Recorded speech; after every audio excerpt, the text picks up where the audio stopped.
มีศาสนาบุญคำพระเป็นเสาเข้ามาว่าอะไรอยู่2 5 ปัก69 วาปีใจ2 เองปลายปัก19นี้ปีก็จ่าเอง3 ปัก87 คู่เลิน8 รอง3 คำถ่ายเมืองในเดิน7 รอง3 คำถ่ายใต้ในปีเขตวันที่13 เดือน 6 ปี2025ในปางสร้างตือกำตราอนัตตาวิปัสสนาภาวนาหานยอดธรรมอนัตตาปอกกำทนหนึ่งที่วัดพระธาตุจอมนาควานแตนวันรวมเมืองลังจีตอนเชียงตุงเมืองใต้บรอกคงอันนี้ก็เป็นตอนการเตียนเฮาติได้มาสับแดงลายจ้างตือกำอนัตตาวิปัสสนาภาวนาในข่าวยาม16 โมงไปคำต่อถึง8 โมงในข่าวยาม2 ชั่วโมง2 นาทีนี่เป็นข่าวยามเตียนเฮาติได้ยามตั้งเข้าจูนิพพานนังเลอเปสิภูมินั่นที่ปีกแปลเย้าก็ประตูนิพพานนั่นที่เปิดอันนี้เป็นเป้าหมายอันสูงสุดแก่นว่าได้วางเบกวางการวางหอวางเฮือนวางไหวางสมวางนาอย่างนี้ก็ตุนผาวางกูเจอกูลองในข่าวต่าง11 วันนี่ก็ได้มาซอกแต่สุขโตสุขใจเนี่ยนะเพราะป่องซอกแต่ในป่องว่าเฮามาอาบน้ำอันเฮามากำศีลกำธรรมเนี่ยอโจมันแน่น้ำหนาวอันเฮามากำศีลนั่นวันนั้นมันต่อง่ายๆอย่างเก่ามั่นใจศีลเบิ่งหนึ่งเบิ่งเหลียวก็เนี่ยนะสมาธิเนี่ยก็เฮาก็ไรเฮ็ดวิปัสสนาเนี่ยเฮาก็ไรเฮ็ดอันนี้มันเป็นเส้นต่างตาดีไรมักตะลาโพตะลาบ่จังหวะพุทธะกันพระเป็นเจ้าว่าเส้นต่างตาดีไรมักไรโพตะลานั่นนี่ดีไรยังซ้อมอริยมรรค8 เบิ่งเอาปียาอ่อนโหโทนาเอาศีลศีลาคือตามซ้อมเอาสมาธิหนุนซ้อมในจังที่ห้องว่าเป็นปียาศีลาสมาธิในปียานั้นไม่เป็นสมาธิที่สมาสังกัปปะตั้งหันหมันแม่นตั้งวนหมันแม่นสมาวาจาตั้งลาดหมันแม่นสมากรรมันต้าการนั้นเฮ็ดอยู่ในก็หมันแม่นสมาอาชีวะในก็การเลี้ยงอาสาสายใจในก็หมันแม่นสมาวายามาตั้งคัดใจหมันแม่นสมาสติเนี่ยตื่นหู้โตอยู่หมันแม่นสมาธิการตั้งมันหมันแม่นอันนี้ว่าปีญาศีลสมาธิศีลศีลาในมันติเฮ็ดให้เฮาโตใสใจใสว่าเหมือนเฮาพอเฮาฮ้อนเฮาใหม่มาเนี่ยเนี่ยเฮาอาบน้ำก็กัดเย็นเนาะลูกเหมือนนั้นน้ำเก่าอันเฮามาซอกแต่ศีลเนี่ยความใต้ในของมาซอกแต่พวกของความภายเมืองภายคืนเฮาได้ก็ดีเลยว่าคือละดีเลยว่ามาปลอดสุขสีโตใจเหมือนมาล้างอาบน้ำนั่นน่ะเนาะเพราะมันใหม่มาเฮาอาบน้ำกัดเย็นมันมีอาโจนำนาวะตอนนั้นคืนเหลียวก็อาโจมันในนำวันนำวะอันนี้เขาเอาตั้ง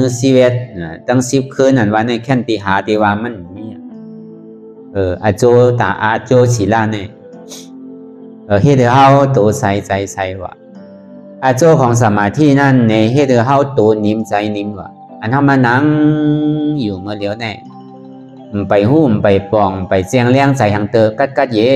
ย็นสีไว้มีอันมายามาเก้ามีอันมาอดมามอนั่นให้เฮาโตนิ่มใจนิ่มอันนี้สมาธินี่ให้เฮาโตนิ่มใจนิ่มวะใจมันพงปิ้วใจมันว่ามยองวะสมาธิเนี่ยเว้ยกาสมาธิเนี่ยมันแจกเหไว้เป็น3 ปุณสัมมาวายามะสัมมาสติสัมมาสมาธิวะสัมมาวายามะเนี่ยตั้งคัดใจหมั่นแม่นวะอธิษฐานหมั่นแม่นในก็ว่าวิริยะในก็ว่าในข่าวดัง2 ชั่วโมง2 นาทีเนี่ยเป็นถึงก็เย้าเนี่ย ก็ดิมลูกไปเป็นหือก็ดีอยู่ที่ไหนอ่ะนะหึงไข่มันพอดีแตกเหมือนกันไก่งอนไข่นั่นน่ะเนาะก็ดีอยู่ที่ไหนก็ดิมลูกกว่าตั้งหลายเนี่ยในข้าวตัง2 ชั่วโมง2 นาทีในเปิดน้องว่าสมาวายามาวันนั้นสมาสติเนี่ยทิ้งตัวทิ้งใจคือไรอย่าไปกลุ่มกาใจพ่วงใจปิวอยู่อย่าไปกลุ่มกาว่นกาวากาเป็นมีขอบมีเหรียญว่นลองอันที่มันย่อมสุดเสียงตัวเอบอกนั่นอันนี้ก็คือ8 กรรม 1ก่อนว่าอย่าไปว่นกว่าเดี๋ยวมันมีอาโจพรดีสำนักกวยกาคือหัวตันจอมมันนั่นน่ะเมื่อเดี๋ยวในเก่าเหตุการณ์วิปัสสนา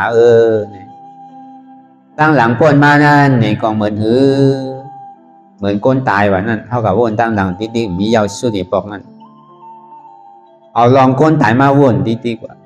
เมื่อหนังเฮาขี้เอาตกใส่ทั้งขี้ทั้งเยี่ยวหนังเก่าบ่ะของเอดเศษของหวยของหางของจ้าเท่านั้นมันตกหลันดงในขุมนั่นไผก่อมใครหันอ่ะไผก่อมใครเอามาแหงอ่ะไว้ใจเหมือนสินั้นว่ะพอเฮาว่นตั้งหลังนั่น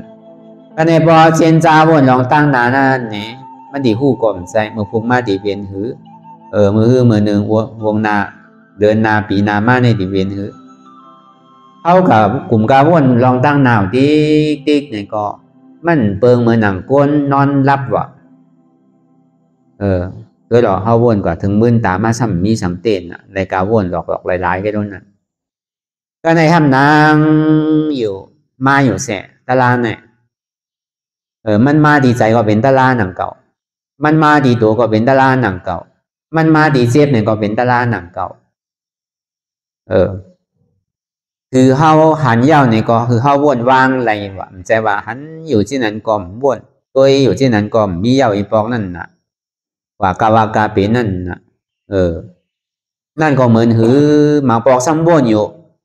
มันว่นป่วนตีป่วนตาป่วนตั้งเป็ดอ่ะอันมันมีเตอยู่มือพองยามมือเหลียวในมันสมัครใครหันมาใครว่นเมื่อเหลียวในเฮาดื้ออยู่ตีวิหาร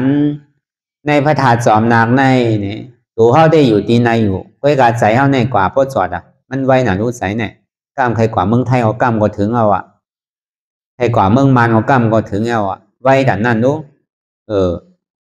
คือเขาพอตื่นหู้ตัวไว้เสียว่าเมื่อเดี๋ยวในเก่าอยู่ที่ในเก่ามาเขาอาทุกตะลาก็ถูกดีว่นลองอันมีน้ำมีตัวมีประโยชน์ซะหน้าสังมีอาโจสังเนี่ยซ้ำขึ้นหลวงมีสอนตัวสอนใจว่าคือมันว่นกับกาวากาเป็นอ่ะว่นอยู่กาวากาเป็นสมหันในปองว่าก้นตาบอดว่ะก็ในหันอยู่ว่นในก็ซ้ำเป็นก้นตาบอดนะเก่าอ่ะความป่าลีในห้องว่าในห้องว่าอาวิจาวะอาวิจารว่านั่นทำมีอ่ำหันทำใจนี่ก็อ่ำหู้อ่ะทำนี่มันมาเกิดมันมาเปียอยู่ยาวอ่ะมันคือเฮาตัวอยู่ยาวอ่ะก้อยกะเฮาสัมบ่นใดอันเฮาว่นอยู่เฮาสมหันไรนั่นบอกว่าอาวิจาวะก็กว่าบาลีบาลีได้มันดีถ่อมเนาะอาวิจาพอความมันนั่นอ้าวอ่ะอีสังอ้าละลูอ้าวอ่ะพอความไตเนี่ยว่าความไตเนี่ยว่าหือเงอว่ะบอกว่าชื่อนั้นว่ะพอความขึ้นสมองเงาเนี่ยว่ะความไทยสมองว่าโง่เนี่ยว่ะมันเป็นตัวเดียวกันก็ไอ้หนังเก่าก็กับความบาลีสมองว่าอ้าวอ่ะเป็นชื่อนั้นก็เฮาว่าหันยุ่มบ้วนยุ่มหันนั่นเหมือนก้นเงอว่ะเฮาก็ใครเป็นหนังเก่าย่อก้นเงอแต่อย่าไปเงือนะเป็นก็หึงเรียกได้หนึ่งเฮาเงือมันนำหนาก็เพื่อเฮาเงืออยู่เนี่ยเลยเฮามาเกิดอยู่เนี่ยพอเฮามีน้ำเงือเฮาก็หายเอาอ่ะก็เพื่อช้างเนี่ยมันมีหลองมีตางมันหนังเก่ามันใจลาเลียวมาหลัดมาวานหนังเก่าก็เปิดพุทธะคำพระเป็นเสาเฮาในไหนก็เปิดพุทธะคำพระเป็นเสาเฮาในไหนก็เปิดเหมือนมันเจ้าไรซับปัญญูตั้งยันอยู่ตีไหลเจ็ดตีนั่นเป็นห้องว่าสตาหาตั้งเจ็ดว่ะอันเท่าไรเฮ็ดไว้ตีตั้งนอกนั่นปะธรรมะโพธิปันดังกังตุติยังอนิมิสักกังตติยังจังกังมังเสถังน่ะอันมันมีไว้ตั้งนอกอ่ะอยู่ตีไหล1 7 วันน่ะสวยวิมุตติว่ะกินข้าวว่ะ นี่ไหล7 วันนั่นย้อนเบอร์นั้นในแหละแก่นเจ้าจากนี้มาว่นค้นใครด้วยอภิธรรมมาในสังว่นค้นใครด้วยปาฏิจจสมุปบาทในสังนี่ว่าอ๋อเนี่ยเมื่อพุทธาคัมปราเป็นเจ้าเฮาได้เป็นสัพพัญญูตั้งหยานมาเมื่อเหลือน6 โมงนั่นป้อภายขืนเฮาเนี่ยก็มันเป็นเหลือน7 โมงนั่นก็เป็นภายขืนซึ่งที่เอิ้นปากออกเสียงห้างก้อยว่าอ๋ออวิชชาปัจจยสังขาราวะก็เบอทำมีหันทำใจหู้เนี่ยให้เฮาได้เกิดตายมีเมื่อยาวเมื่อสุดเมื่อเสียงอีปอกเนี่ยอันเท่าไรเกิดได้เท่าไรเป็นได้ตายนั่นจากที่ห้องว่าอาวิชชาวะเพราะว่าในปฏิจจสมุปบาทนั่นเนี่ยก็เปิดมีอาวิชชาก็เปิดหันพิษนั่นน่ะอวิชชานั่นก็เปิดหันพิษในจงที่ไรของพิษนั่นน่ะอาวิชชาเนี่ยอาวิชชาปัจจยสังขาราเนี่ยก็เปิดมีอาวิชชาจึงนี้มีสังขาราวะย้อนไปว่ามีสังขาราในจึงนี้มีวิญญาณวะย้อนไปว่ามีวิญญาณในจึงนี้มีนามยุกวะย้อนไปว่ามีนามยุกในจึงนี้มีสลายยตนาวะย้อนไปว่ามีสลายยตนาในจึงนี้มีภัสสาวะย้อนไปว่ามีภัสสาในจึงนี้มีเวทนาวะย้อนไปว่ามีเวทนาจึงนี้มีตัณหาวะย้อนไปว่ามีตัณหาในจึงนี้มีอุปาทานวะย้อนไปว่ามีอุปาทานในส่วนนี้มีกรรมย้อนไปมีกรรมในส่วนนี้มีภาวะวะพอมีภาวะยาวก็จาติจาราแผดที่มรณะอันนี้ก็เปิดมีอาจองก็เปิดผู้ตัวเลี้ยวนั่นน่ะก็เปิดทำมีหันทำใจผู้ตัวเลี้ยวนั่นแหละเพื่อถือเป็นสังขารแหลกลายภาวะมากเหมือนหนังเข้าพองยามมือเลี้ยวนี่ก็เปิดเข้าทำมีกล่อมหันทำใจในกล่อมผู้ที่เข้ามาเกิดเป็นคนนั่นน่ะบนห้องว่าสังขารแหลกลายค่ายมาเตปฏิสันติในต้องแม่ในห้องว่าสังขารแหลกลายภาวะหนึ่งอย่างก็มาเตปฏิสันติในต้องแมวนั่นในห้องว่าสังขารก็อยู่หึงมายาวในจำเลือน2 เลือนมายาวในวิญญาณนี่เกิดขึ้นอ่ะในต้องแม่ในก่อยโต้งมากอันนั้นน่ะวิญญาณวะก็ในพอหึงเป็นหึงมา2 เลือน3 เลือน4 เลือนมาในนามยุคนี่เกิดมา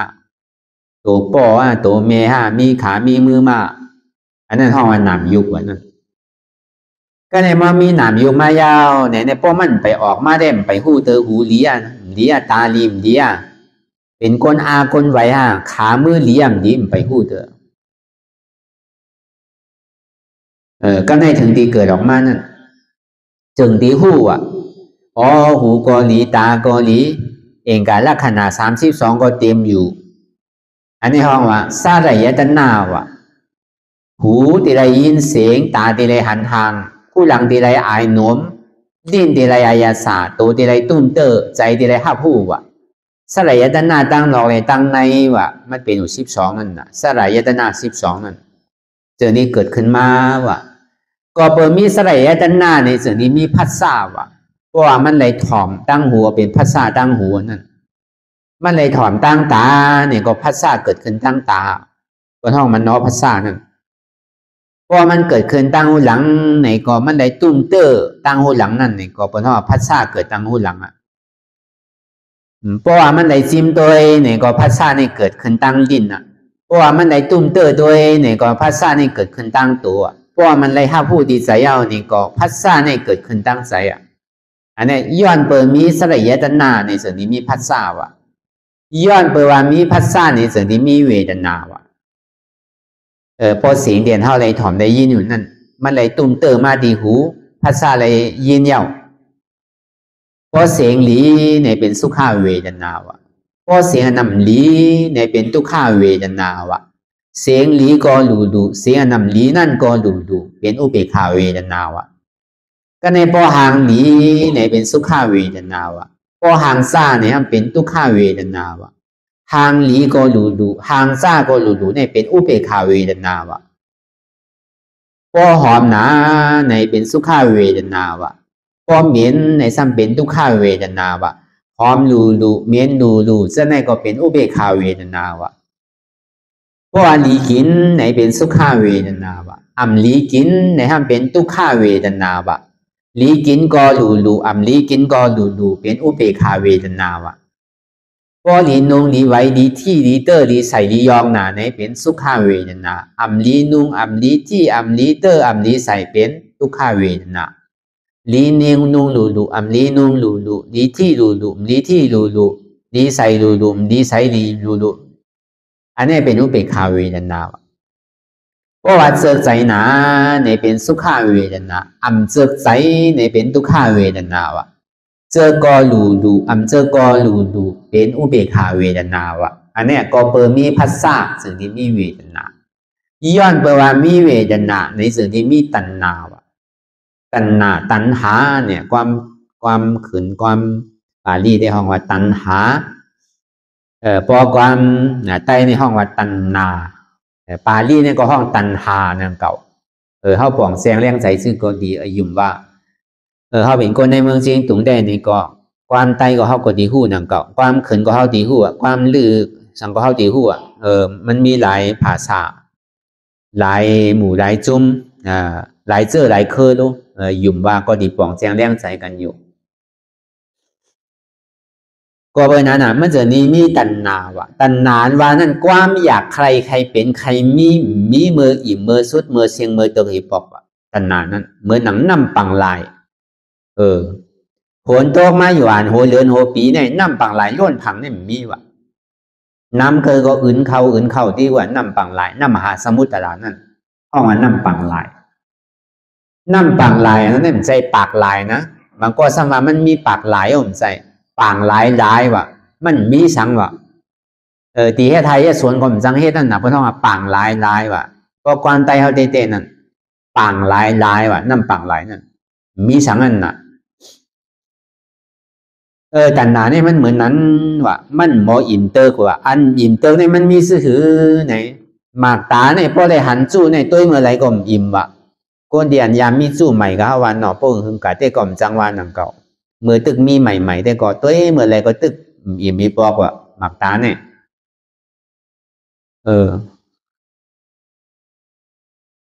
เยี่ยกว่าขุนเมืองอันว่านั่นเงินคำในมีคือก็มออิ่มว่ะขุนเมืองนั่นเงินในปอยในมีว่ะใครอยู่ดีกว่าใครคว้าก็ดีกว่าวันเมืองในใหญ่คือก็ป้อใครข้ามดีกว่าเงินคำอันว่านั่นมีคือก็อิ่มว่ะใครอยู่ดีกว่านั่นคือตีไรเงินนั่นขุนเมืองในมีเงินคำนำคือก็มออิ่มอ่ะใครอยู่ดีกว่ามีเป็นร้อยก็ยาวอ่ะก็ยังตึกใครอยู่ดีกว่าก็ในสามมาเนี่ยนำปังหลายเนี่ยอันนี้ก็มออิ่มมีปอกับเหมือนเฮาวามาเหมือนเจ้านั่นก็ในปียาซี่อันว่านั่นได้ถอมตะลามือไหลก็มออิ่มว่ะถอมเอาใครถอมแทงถอมเอาก็ถอมแทงมีมืออิ่มว่ะตะลาเนี่ยคือเขาเป็นก้อทนเสียเนาะเดี๋ยวพี่คือเปลี่ยน3ก้อนั่นคือเขาเป็นก้นปียาซี่สวยต่อกล้องสวยต่อแมสนั่นถอมตะลามือไหลก็ตึกโหมโจมตึกมออิ่มมีบอกว่าปียาซี่นั่นก็เพราะนั้นในตัณหาเนี่ยมันเหมือนที่นั่นตัณหาเนี่ยมันเจอเสียงอันดีเจอหางอันดีเจอไออันหอมเจออายาสารดีเจอนุ่งเสื้อผ้าโคนนุ่งโคไว้อันดีเจอใจหนาถอมเย้าเจอเย้าหันเย้าเจอเย้าโน้มเย้าเจอเย้ากินเย้าเจอเย้าที่เย้าเตอเย้าเจอเย้าก็หมออิ่มหมอเวอหมอจานี่บอกว่าหูนั่นซ้ำจังถอมอันพิษว่ะหมากตานั่นซ้ำจังตัวอันพิษว่ะผู้หลังนั่นจังหนูมันพิษว่ะโซบนั่นจังกินอันพิษว่ะตัวนั่นจังที่เตออันพิษว่ะใจนั่นซ้ำจังเจออันพิษว่ะอันเท่าเจอนั่นมันเป็นอันพิษร่อนว่ะอันถูกอกถูกใจเนี่ยมันพวกมีว่ะอันมันเป็นของดีของแมทเนี่ยอันถูกใจในกำนั้นมันเป็นอาแปดว่ะก็เปิดนั้นก็เปิดมีตัณหาจึงที่มีอุปาทานว่ะอุปาทานนั้นว่านั่นใจจัดใจแป้นเนอะเมื่อน่ะมันได้ถอมยินเสียงอย่างไหนก็อะโลเสียงเนี่ยเปรีถอมกวนห้องความใต้ปานใหม่เลยสังกวนห้องใต้ปานเก่าเลยสังนั่นก็ซอเลยสังเสือเลยสังคับเลยสังจะไหนเพราะเขาเลยถอมได้ยินอะโลเป้เสียงลีนอหน้าตามันเป็นซื่อหือมันที่หางลีคือก็มั่วเสียงมันพอแคมดันในเอาเนี่ย อันนั้นบอกว่าหูมลีวะนั่นมันใครตัวอันนั่นคือกิเลสาดีตื้นดีเพตื้นเนี่ยมันใครถอมแค่นั้นเนาะลองถอมเสียงอะไรนี่ก็พระเป็นเจ้าพ่อไว้หนังเก่าเสียงเดียนเท่าไรถอมยินอยู่นั่นในสังว่าถอมเย้าเท่าถือกิเลสานั่นนำตื้นทางเท่าถือใจเป็นอากุโสเป็นใจล่อผ้าต่อสามโมหะหมานานั่นปองว่าหูเมือกว่าถอมมันดีลงดังไตนั่นน่ะจองว่าหูเมือกนั่นน่ะสังว่าถอมเย้าในมันไก่เย้าดีตาหน้าก้อยเนี่ยก็ยังตึงเมือกว่าไก่เย้าดีสินสีลาก้อยเนี่ยก็ยังตึงเมือกว่าไก่เย้าดีสมถะก้อยเนี่ยก็ยังตึงเมือกว่าก็เบอร์สังไหนมันไปป้วนลองตั้งเกิดเท่าเป็นตายมันยังตีได้เกิดตายอยู่นั่นน่ะเพราะทอมซ้ำใครเป็นก้นหลีผีเมียด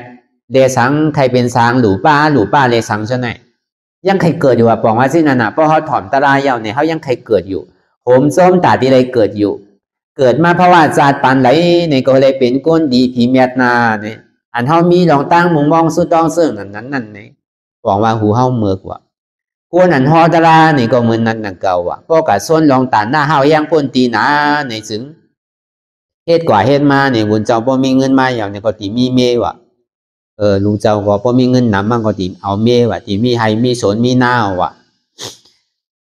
ก็เบอร์นั้นเนี่ยพุทธะคัมภราเป็นเจ้าว่ะเพราะว่าเฮาได้ถอมยินยาวยังตึกเป็นตาหน้าศีลาสมถะอยู่ยังตึกใครเกิดเท่าเป็นตายอยู่ไหนควรฮอก็เมิกว่ะกวนถอมก็ยังตึกเมือกูว่ะก็ห่มโจมอยู่แต่เพราะอะไรถอมในยินยาวคือเขาป้อหมออิ่มเวอร์จานในโลกสงสารในลองตั้งเกิดเตาเป็นตายเนี่ยใครป้นน่ะอันเท่าไรมาเกิดเตาเป็นตายเนี่ยเป็นตุกข้าคานใจหลงนางเลยเขาตีป้นลองตั้งเกิดเตาเป็นตายเนี่ยเขาโหลเหตุการณ์ตราเนี่ยเขาโหลเหตุการณ์วิปัสสนาการตัดดีเหตุเขาออกป้นม้วนรอดในของตายของเกิดเนี่ยกวนถอมมันยาวกว่าเฮ็ดคือเฮาหมออีหมอเวอหมอจันน่ะเฮาได้มาขันถาหาเปิงเนี่ยเป็นกองตู่กองเน่ากองเอดเสียดกองเตียนมันเป็นกองอาสุภาหลวงมันเป็นขี้เต็มโหตั้งแต่จิโหต่อไปตินไหนตัวอันใดก็เป็นขี้เชิงตั้งแต่คนโหเฮาว่าอย่าไปซ่าอย่าไปซวยตัวหมอก3วัน7วันแดงขี้ไข่เต็มหัวตัวเฮาอย่าไปอาบน้ำก็เป็นนั่นหนังเก่าพอดีมาวนตัวตั้งแต่จิโหต่อไปตินไหนเป็นขี้เชิงลูกตื่นเช้ามาเนี่ยเขาโหลสีเขียวปันเขาโหลซุปนาปันน่ะป้อมสุกก็ขี้เต็มตาน่ะป้อมสีก็ขี้เต็มเขียวน่ะป้อมอาบน้ำก็ขี้เต็มตัวน่ะป้อมซักผ้าโคเลี้ยงเนี่ยก็ขี้ไข่เนี่ยเต็มอ่ะน่ะอยู่จำเป็นก็เมียนเอาน่ะมันรีรูเรียวทีไรวะโลหมออิ่มหมอเวอร์วะอย่าไปใครเกิดใครเท่าใครเป็นใครตายวะเพราะเป็นสิ่งนั้นก่อนวะหูจึงที่เป็นหูลีจึงที่เป็นหูทอดหูเมียดวะ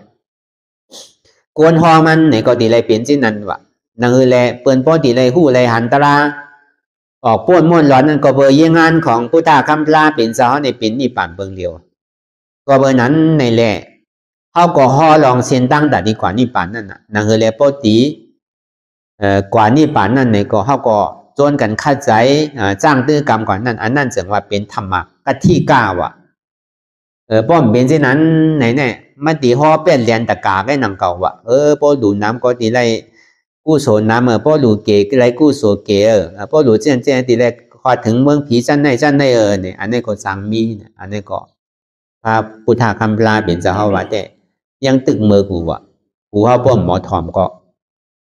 หมากตาเขาหน้าเนี่ยก็ป้อมหมอตัวเนี่ยก็เป็นหมากตาเมือกหนังเก่าวะกับตัวอันทางหลีทางน้ำอันเฮ็ดกิเลสานั่นเพตื้นอันเปิ้นมีข่อยเปิ้นล่อผ้าอะไรของเปิ้นอันเทเปิ้นลู่เปิ้นซุ่มใช่ไหมเนี่ย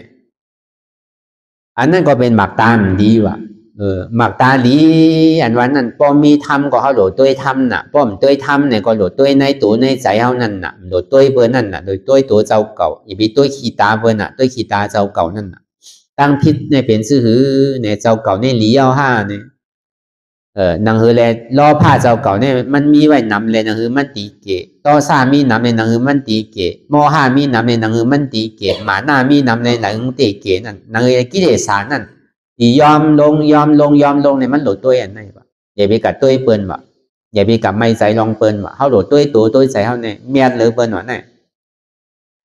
เขาตัวอยู่นำขันถาวนว่างเป็นอนัตตาเขานั่งรับตาเนื้อเปิดตาหยาดเมื่อเลี้ยวเนี่ยอันไหนวะเป็นหมักตาลีวะเนี่ย หมักตาในบ้องกับตัวต่างเสื้อต่างรองพวกให้ลีน่ะเนาะหูหลังในหนูหมอหนูว่าอย่าไปหนูมันพิษว่ะบางพวกแทมอันมันหอมหน่อยอันในหอมอันในเมนูเช่นในนั่นน่ะหูหลังเนี่ยมันมีหลายผายหลายป้ายโน่นหนออันพิษเนี่ยมันนำอันหมาเนี่ยมันเก๋นั่นน่ะอันตีตัวลมถอยใส่เข้าออกสายใสเนี่ยมันมีดีหูหลังในดูก็เมื่อไหร่เนี่ยมันกึดก็หัวตีตายเอาเมื่อไหร่มันออกขึ้นเลยสังเข้าขึ้นเลยสังก็มันตีขาดใจตายเอาเนี่ยเหมือนมันยังตึงมีลมถอยใจเข้าออกในเข้าดอกคัดใจให้การตั้งดีตั้งถอดตั้งแมทเนี่ยก็หมอวนเนี่ยก็เข้าหมอนมเนี่ยหูหลังเข้าก็หมอใจอโจมันหนังเก่ามีซบในหลวงหมอกินอย่าไปกินนั้นพิษกินเอาเฮ็ดเขาเป็นต่อซาใจดำใจกำกินเอาเฮ็ดเขามีใจต่อซามีใจมีจักอาศักสายใจเปิ้นกินเอาเมาว่าหย่องเมาซะในก็อันนั้นมันเป็นซบในมันหมอกินดีในหมอกินนั่นกินเบอร์โลอยู่มันใจว่าอยู่ว่าดีได้กินกูขิงกูข้าวย่ำมีขิงมีข้าวกินอยู่ตึงวันกินอยู่ตึงคืนกลางคืนป่องเมืองเลี้ยงซะในก็แคมนั่นก็ว่านั่นชัวร์พ่อหมอกินก็เป็นอาแปดพ่อหมอกินไหนกินเบอร์โลหืออยู่ใจว่าอยู่ว่าดีได้กินติ๊กเขากินวันไหนหนึ่งตามันก็มันตายนั่งเขาพ่อเขากินนำก็พ่อเขามันนั่งตะลาเนี่ยใครนอนติ๊กจังว่าเจ้าก็เขากินพอยอีรอเด๋กลางวันมากก็เขากินถือมันอิ่มก็วายวันมาเด็กก็มันขยักนั่งเขามันขยักอันนี้พอสว่าหมอกินในก็มันเป็นอาโจพรดีนังเขานั่นก็เลยเฮาพอดีเลยเหตุการณ์นี้การทอดการแมทก็เปิดเป็นก้นก็หลูกินข้าวนั่นน่ะก็กินก็หลูหมอกินพอกินเนี่ยมันแมนย่อกาตั้งเป็นเฮาในก็ดีกินพอกินเนี่ยคือมันแมนย่อกาเฮาป้อมใจก็เจียวตายเพราะเฮาอีหยังก็เย็ดเข้าที่ก็ก้อยน้ำมันย่อกาก็น้ำซ้อมอันเปิ้นหามซ้ำกินอยู่ที่อันกินเนี่ยมันแมนเจ้าเก่าก็ซ้ำกินที่ได้กินกว่าตาเลยเป็นหมื่นเป็นแสนเป็นล้านก็ออกมากกว่ามันเป็นคีก็หนังเก่ามันเป็นเงินเป็นคำเพราะเขาหมออยู่หมอกินก่อนในก็มันก็กัดเย็นซ้ำสาเขาก็ไม่ใส่ลองกินลองวานเนี่ยอันนี้ก็ซ้ำเนี่ยก็ในตัวเขาเนี่ยก็เหมือนนั้นหนังเก่าเขาดูเอามันเทียดลองตั้งดีลองตั้งถอดตั้งเมียดก็เบอร์นั้นในตัวเขาเลยมาจ้างตื้อกำตลาจนดูคันธาเปิงปันพุทธาคัมปราเป็นเจ้าธรรมะตราพระเป็นเจ้าสังฆาอาริยสมุติสังขารเขาเจ้าในก็อันในก็ตัวเขาเนี่ยหมออ่อนมาลองเฮ็ดลองตั้งดีตั้งถอดตั้งเมียดอันนี้ก็มันเป็นพ่อดีหนังเก่าก็เบอร์นั้นในก็เปิดมีตัณหาจึงที่มีอุปาทานว่าในใจจับใจจ้อยนั่นน่ะเมื่อเท่าไปได้นั่นในใจเท่าติดเสียงเดียนเท่าใครยินนะเท่าของมุงมองใครยิน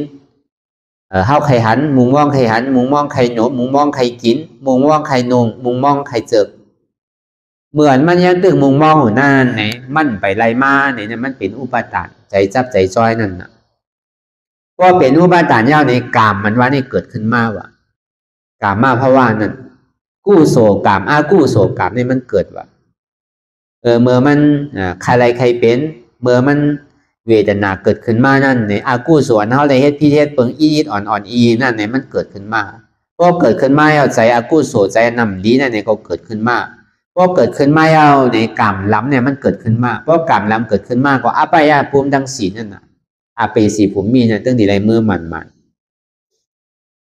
นั่นก็เพราะยามเฮ็ดกู้โสไว้เฉยจมไว้ลองตั้งกู้โสไว้เฉยในซึ่งกรรมขาวเนี่ยก็ซ้ำเกิดขึ้นมาหนังเก่าอันนั้นก็มันเกะมันหันเกะก็เลยสารสมาบัติเลยปฐมสารดุติยสารตติยสารนั่นถ้าเป็นกรรมใช้พอมันถูกย่าเวทนาเกิดขึ้นมาเอาในกรรม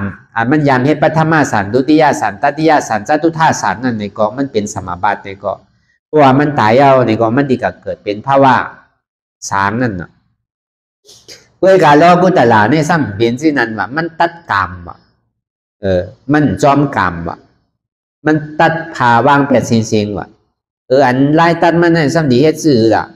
ในเกเวทนาเลตัณนาว่ะเพราะเวทนาทุกข้าเวทนาโกนเอาเนี่ยมันเจอกันเปี่ยวเหมือนเซอร์แล้วทุกข้าเนี่ยมันปลายกูผายกูป้ายน่ะมันใครโทษใครยากทุกข้าเนี่ยเพราะว่าทุกข้ามันปกเกิดขึ้นเป็นมาเขามาพึ่งสร้างตึกกรรมอยู่พ้องย่ามมือเหลียวในมันใจเก่ารู้อนัตตามันเจ็บในกล่อมใจเก่ารู้อนัตตา ทุกขานี่ก็มั่นใจเก่ารู้อนัตตาเพราะเป็นที่ไหนเอานี่ซึ่งตัณหานี่มันเกิดได้ตัณหาว่านี่มันเกิดเพราะเขาขามทุกขาขามเจ็บอะไรอันมันเกิดเนี่ยก็เบอร์ว่าเขาขามอะไรเจ็บขามอะไรทุกขาเขามุงมองอะไรอันไหนนะเขามุงมองใครเป็นอันไหนอันนาเนี่ยมันจึงดีเป็นตัณหามันจึงดีเป็นอุปาทานมันจึงดีเป็นกรรมมันจึงดีเป็นภาวะใหม่เพราะว่าเขาตัดภาวะแบบลองตั้งทุกขานี่มันตัวเกิดขึ้นเป็นมานั่นผมส้มตาดีย่อมภาพมันอะไรอยู่เสียๆนะ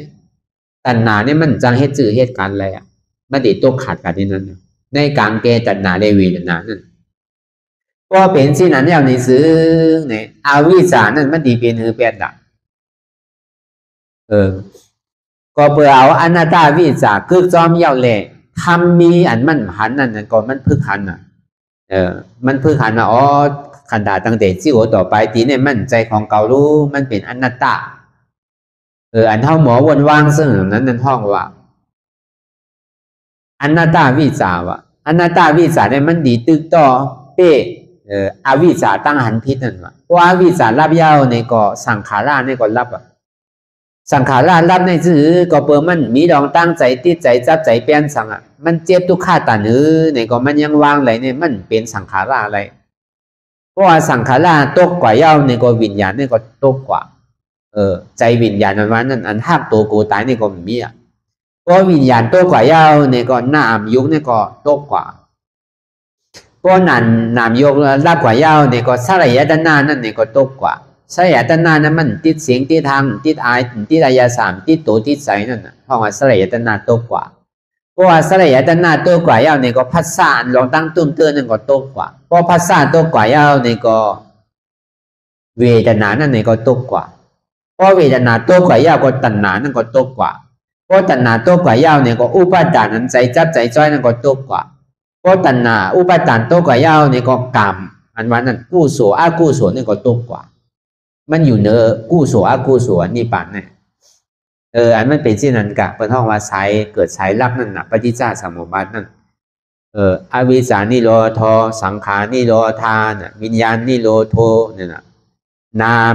นามโยงนิโรธานั่นน่ะสลายตนะนิโรโธนั่นน่ะสลายตนะนิโรธานั่นน่ะ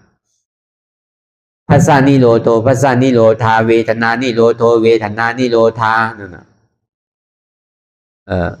ตัณหานิโรโธตัณหานิโรธาน่ะอุปาทานิโรโธอุปาทานิโรธานั่นน่ะกัมมานิโรโธกัมมานิโรธาเนี่ยภาวานิโรโธภาวานิโรธาจาติจาราพยาธิมรณะจะในก่อนรับหมดสุดกว่าเสียงเพราะมันรับอันหนึ่งก็มันก่อนรับกว่าเสียงเพื่อการตัดดีรับมันไรนั่นในก่อเขาที่ได้เอาสมาธิที่ตั้งหันหมันเมียในเป็นเปิงหลงมันสมาสังกัปปะในตั้งวนหมันเมียในเป็นเปิงหลงมันตั้งหันหมันเมียในหันสังเนี่ยอันเขามานั่งอยู่เมื่อเลี้ยวเนี่ยวนโดยตั้งแต่ซี่โอต่อไปจินอันที่มันเกิดขึ้นมาเนี่ยมันมีอะไรพองที่ว่าเป็นของเฮามีเฮาเตียนเฮาอุปเปิงพองงำอะไรเนี่ยป้วนปีป้วนเหลือนป้วนวันมาต่อถึงพองยามมือเหลียวเขาเหมือนจังกะจี้กะสั่งมันไหลอย่าไปเท่าก็เท่าติ๊กติ๊กอย่าไปเปลี่ยนก็เปลี่ยนอยู่ติ๊กติ๊กอย่าไปตายก็ที่ได้ตายอยู่มันอุปเปิงไรสังว่าอุปเปิงไรเต้ในสึงอย่าพี่มันเท่าเอปอกคือมันอายุ15 16อุเสงห่างดีห่างงามอุเสมักมีดีเป็นอุเสคือมันเหมือนอกเหมือนใจอุเสก็เปิมเป็นไรย้อนเปินนั่นแหละห้องว่ารูปะขันธานาตามันใจโตเก่ามันเป็นอนัตตาอันเนี้ยลายมันมันมาที่ตัวของเขาวนกว่าวนมาหันน้ำยาวน้ำแทงหันน้ำเกลือลีกันนั่นวนน้ำเกลือลีกันนั่นมันพูดปอมาซื้อในก่อเขาวนวางเป็นอนัตตาติ๊กติ๊กลองตัวนั้นก็ในมาลองใส่เขาที่นั่นก็จังหวะตะลาเนี่ยมันเด่นเหล็กกับกูผายกูป้ายกับมาตัวกับมาใส่ก็มาใส่เนี่ยก็ตัวดีใส่กับไหนใจนี่มันวนสั่งอยู่เนี่ยมันวนตั้งหลังก็คือมันหัววนตั้งหลังมันวนลองตั้งหนาเนี่ยก็คือหัวมันวนลองตั้งหนาอันมันวนสังลานั่นเนี่ยก็หัวมันวนสังลาอันมันพ่องปิวกาวากาเป็นนั่นเนี่ยก็คือหัวมันพ่องปิวกาวากาเป็นเนี่ยอันนี้หัวตั้งจอมใจนี่มันเป็นอยู่เส ตั้งหลังพ้นมาก็สุดเสียงกว่าเย้าเมาขึ้นไหลตั้งหนานั้นก็ย่ำไปถึงเตออันมันหันหยุ่มวนหยุ่มให้ก็เหมือนก้นตาบอดที่มันพ่งผิวกาวากาเป็นนั้นย้อนเบอร์สังเนี่ยย้อนเบอร์ว่าใสในก่อนใจของเฮาเนี่ยวิญญาณขันธาอนัตตาเนี่ยวิญญาณขันธาอนัตตาใจในก็เป็นอนัตตามันใจเขาก็ในสามมาในบางขิงบางข้าวบางย่ามในก็เปียวมนเซอยุ่มโคบางขิงบางข้าวบางย่ามในก็ขี้ใจมองใจแบบนี้ใจหุบใจให้ใครห้องใครให้บางขิงบางข้าวบางย่ามในก็ดีดูจ้าดูธรรมดาของโลกกานั้นมันเจอกันมวลนั้นเปียวเซอมันกวนทุกข้าอันนั้นธรรมดาของโลกกานั้นทุกข้ามันตัวมากกะในก็อย่าไปกูสุขามันปวดมากก็เนี่ยก็อย่าไปเนียดจมอุเบกขามันปวดมากก็เนี่ยก็อย่าไปข้านหันอยู่ผู้อยู่ยอมหับวางเป็นอนัตตาหันเจ็บผู้เจ็บหับเจ็บหันทุกขาผู้ทุกขาหับทุกขาวางเหตุเจ็บวางเหตุทุกขาเป็นอนัตตาเหตุเจ็บเหตุทุกขาเป็นสังเป็นโหเกาเจ็บเป็นขาเกาขึ้นเป็นแอวเกาเจ็บเป็นต้องเกาเจ็บเป็นคนเก่าเจ็บใจเก่าดีขาดเก่านี่เจ็บหนาอันนี้เป็นเหตุทุกข์อันเจ็บนี่เป็นผลทุกข์ห้องอันทุกข์สัจจะอันโหขามือโตตินใจนั่นเป็นสมุทัยเสียจาอันอนัตตาเนี่ยเป็นมรรคเสียจาอัมมีโหอัมมีขาอัมมีมืออัมมีโตอัมมีใจอัมมีเจ็บมันเป็นอนัตตามันพูดบอกมาสื่อก็คือเขาบอกว่างเป็นอนัตตาลองเจ็บลองเสียบนั่นนี่ก็อันไหนไปหังเนี่ยเป็นเวทนาหน้าขันธาอนัตตาวะเวทนานั่นเป็นอนัตตาวะเจ็บนั่นเป็นอนัตตาวะเจ็บเนี่ยมันมีวะมันเป็นเวทนาเลยมีสาที่ในสมาเป็นโหเกาขาเกามือเกาโตเกาวะใจเกาเจ็บเกาวะมีสาสังกปานั่นในสมันหนึ่งปันในพื้นปันในค่ายปันในยายปันในเปิดตาในมื่นตาในมองขิงมองข้าวมองย่ำเนี่ยอันนี้เป็นตั้งวนพิษเลยหันพิษวะตั้งหันมันแม่เนี่ยมีโหมีคามมีมือมีโตมีใจมีเจ็บตั้งวนมันแม่นั่นหนึ่งพื้นโต้งค่ายลายเปิดตามื่นตามองขิงมองข้าวมองย่ำเป็นเนื้อก็เย้ามันใจของเขาอีอันนี้เสื่อลองเขาดูต้านปันพลาตราสังขารย่ำเอาขึ้นเย้าก็เอาขึ้นมันเป็นกู้โสมันดีเป็นนีแทงเนี่ยก็ปล่อยเอาในเป็นกู้โสเนี่ยวนใช่ไหมมันจะดีเป็นแห้งใส่เท่าไหร่แหละทีไรมีลองตั้งค่าทานเนี่ยแหละสืบยังกว่าง่ายลมเพราะว่าเขาตัวเนี่ยจามตัวเพราะเขาหนีไปเนี่ยเพราะเขาเยื่อในได้ดีเพราะพื้นหนึ่งแดดเพราะว่ามันพอกับเย้าเนี่ยมันเบาตัวเบาใจหนานอนก่อนรับดีหนาเมื่อเขาเฮ็ดแก่ขานใจหรืออกเหลือใจก็เบอร์หังละกิเลสเนี่ยมันเหมือนคำมันเหมือนคำแก้คำเป็นเอาเงินใส่เอาต้องใส่นั่นก้มเผาเด้เนี่ยมันไปในคำแจดพอมันเผาดีก็คำ1 บาทพอมันดีขึ้น1 บาทนั่นอันแก้กันบอกมันในที่ออกไปเสียงเหมือนนั่นเก่าเขาถูกเผาว่านั่นเนาะลมแหงไฟลูกลินแคมน้ำแหงนั่นลมเนี่ยมันแหงคือดีขนาดไฟมันลูกดีคือดีขนาดลินมันแคมคือดีขนาดน้ำมันแหงหลีคือดีขนาดลมแหงไฟลูกลินแคมน้ำแหงลมแหงไฟลูกเขาซุกน้ำแหงเนี่ยเราเฮ็ดสิ่งนั้นก่อนพอมันเผามวลยาวนี่ก็คำก่อนมันดีมีอยู่คำนั่นมันดีเป็นคำแจดนั่นกิเลสก็เหมือนนั่นเก่าเขาที่ได้เผาแปดเชียงหรือมันได้คำเตะคำแจดนั่นย่อเหมือนนั้นในแหละทำมีเนี่ยก็คือเขาบ่หันทำใจเนี่ยก็คือเขาบ่ฮู้ทำมีหันสังหันเจ็บทำใจฮู้สังฮู้ว่าเจ็บในเป็นอนัตตาทำมีหันทุกข์ทำใจฮู้ว่าทุกข์ในเป็นอนัตตาทำมีหันเจ็บแย่นต้งตอนนี้สารสันไว้โคมไต่ไม้กระดอนแข็งสู้ตุ่มจับยายจิ้มหยอดเป็นลูกทำใจหัวเจ็บแย่นต้งตอนนี้สารสันไว้โคมไต่ไม้กระดอนแข็งสู้ตุ่มจับยายจิ้มหยอดเป็นลูกให้เป็นอนัตตาท ทำมีหันว่าใจหูเก่าใจขาเก่าใจมือเก่าใจตัวเก่าใจเก่าใจเจ็บเก่าทำใจหูว่ามันเป็นอนัตตาในก็เราวนยาวยาวพยายามอย่าไปว่าไว้อย่าไปว่าเทิงเตียนเฮาหันเตียนเฮาวนเตียนเฮาวนเตียนเฮาหันนั่นก็เพียงเป็นกันกว่าวนต่อถึงเจ็บนั่นพอสุดวนต่อถึงตุกขานั่นพอสุดตัดต่อถึงอัตตานั่นพอตกพุทธันกว่าอะไรที่มันพูดบอกเกิดขึ้นเป็นมานั่นไหนก็คือเฮาพอหมอวนวางแจบตัดเป็นอนัตตาสัพพอไหลนี่